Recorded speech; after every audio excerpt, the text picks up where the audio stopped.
I'm sitting here looking at this title here, trying to understand, what do you mean? Trump announces denuclearization plan. Like, do you mean us or everyone else? All right, because as long as like some like absolute bad guys still absolutely have them, right? So like some of the places where they don't even have like normal running water and things like that, right? Their toilets are holes in the ground. You mean these places have nuclear, fortifications? And you're telling, wait, no, this can't be real, guys. Let's go ahead and see where this video takes us, guys. I'll do some research as we continue. But, what do you mean, guys? What do you? No.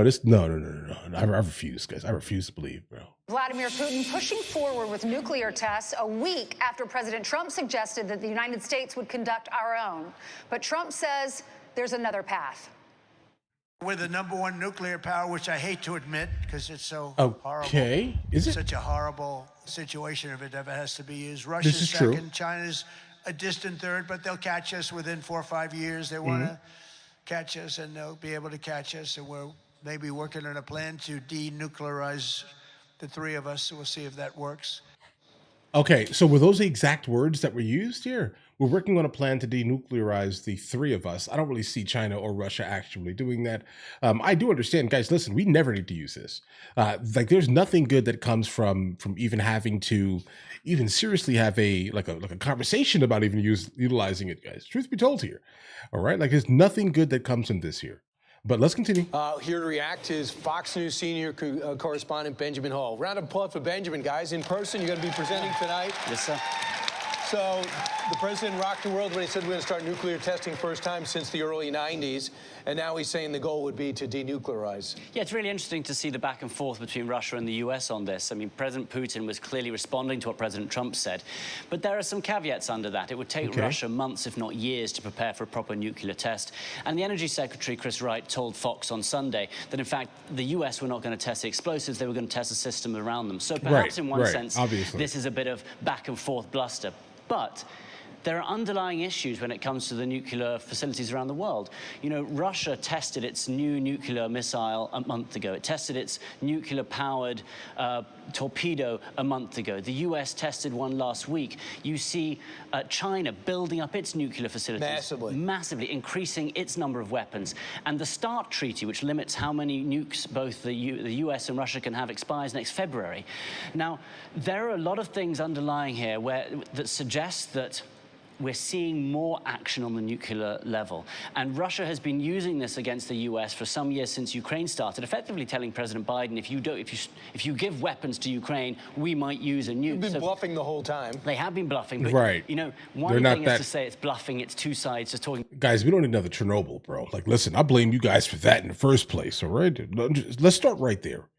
So the last thing we need to actually do is utilize any type of nuclear anything, specifically in that region of the Ukraine, because, guys, all of the countries that are surrounding it are also going to be affected by most likely some type of runoff or like nuclear winter type of scenario, ash fall down, all types of absolute wildness, guys. The wind, you can't control the wind, right? Like, I mean, you have all these places that are going to be affected by this here, all by the fault of the bravado of Putin. Back and forth, but there are some really underlying issues here, and I think that we have to be careful to say it's just back and forth. You never know with someone like Putin when Russia is under threat right now. I can't imagine from President Trump. Even him doing that. You don't know what a country like Russia might actually Imagine we gave him tomahawks. Well, then you think that the war might be over sooner, but you don't know what Russia would do on the back foot. So it works two ways. Benjamin, we're on the stage. We're out here at the Tillis Center because the Patriot Awards are tonight, and you're presenting for the first time ever the Honor Award. It's named after your daughter. Your oldest daughter's name is Honor. Tell us about that. I'm so pleased that Fox has started this award. And look, as a backstory, when I was injured in Ukraine, I was in this car and the second shell landed and I blacked out and I had shrapnel in my face and I was almost gone. And I saw my daughter Honor. She was 6 years old and she was in front of me. And into the blackness, there she was, Honor. And she said, Daddy, Daddy, you've got to get out of the car. You've got to get out of the car. And she brought me back, and I fought back, and I opened my eyes, and I felt the flames, and I grabbed for the door of the car, and I took one step out, and the third one hit the car itself. And my daughter, Honor, saved me that day. And, you know, God sends you what you need to see when you're in the worst scenarios, and he sent me my daughter, Honor. And I have 3 other daughters as well, who are all there with her, I know it.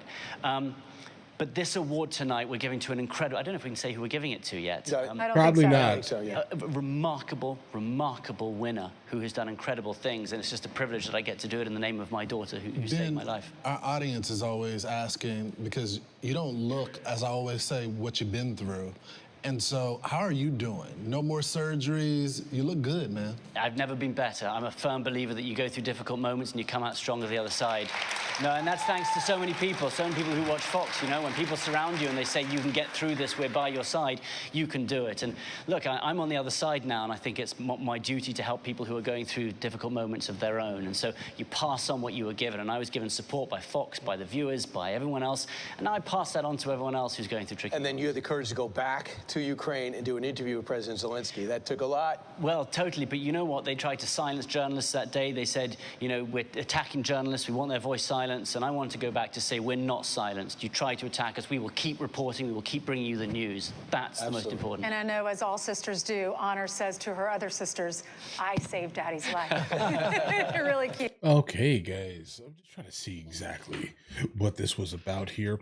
And pretty much based off of the title, I was kind of worried going in here. It definitely doesn't seem like Trump is just, you know, trying to completely rid the United States of America of basically what, again, 5th, 9th, 11th world countries are basically, you know, they have, guys. You understand this here. I don't think that Putin will ever actually utilize it because, again, Russia has been on the hook for Chernobyl for a long time, guys, right? And that was not any type of like weaponry being utilized. That was just a literal accident of literal incompetence. Okay, because guys, that could have been fixed, but that's not the point here. Yeah, guys, we don't need to use these things. All right, like I mean, there was a crazy, like super wild year. I think it was year 536 or so, where we had like a volcanic winter that basically shrouded the entire Earth with ash. Now, I'm not saying that one specific, you know, nuclear device is going to be able to create that that super terrible year we had in our history, right? But I don't want anything ever like that to ever happen, specifically in our lifetime, guys. We now have like the world's population is absolutely gigantic, and we will lose a lot of people by one idiot utilizing one of these things, in my head at least, okay? Because again, if one person launches, another person's going to launch right back, bro. It is what it is here, guys, right? I mean, mutually assured destruction, right? And this is kind of why I'm just like an advocate specifically for not ever using anything like it. I understand you can have it as a deterrent. That's basically the guard dog, right? If that makes any sense here. But getting rid of it completely in a time and place where our adversaries have a gigantic quantity of them, I'm not really sure that that's like the most intelligent thing specifically for any first world nation at all. Okay. It sucks though. I mean, obviously, you know, it sucks to even have to have something like that, right? Truth be told here. That's just like outright annihilation. But I think we need to have something like it, at least backing the United States of America, pretty much based off the fact that there are so many people that try to break into our country on a regular basis. And we do have, in fact, adversaries that are in direct competition with everything that we are internally, guys. All right. But listen, you guys have an absolutely amazing day. If you guys are new here, please like and subscribe. And in the meantime, I'll catch you guys later. Guys, do you want to watch movies with me? I never actually thought to like promote it over here, guys. But if you guys do want to watch it, guys, we have hundreds of movies. And I mean hundreds of movies that we've reacted to. You guys can come watch them with me if you want to, along with you know, many TV shows. Currently, we're working on the show Dexter, along with Vikings. And we have a lot of series that are already completed. But if you guys do want to watch it with me, the link is in the description. Everything's available at the second tier. But of course, if that's not your thing, guys, don't worry, right? Listen, like and subscribe.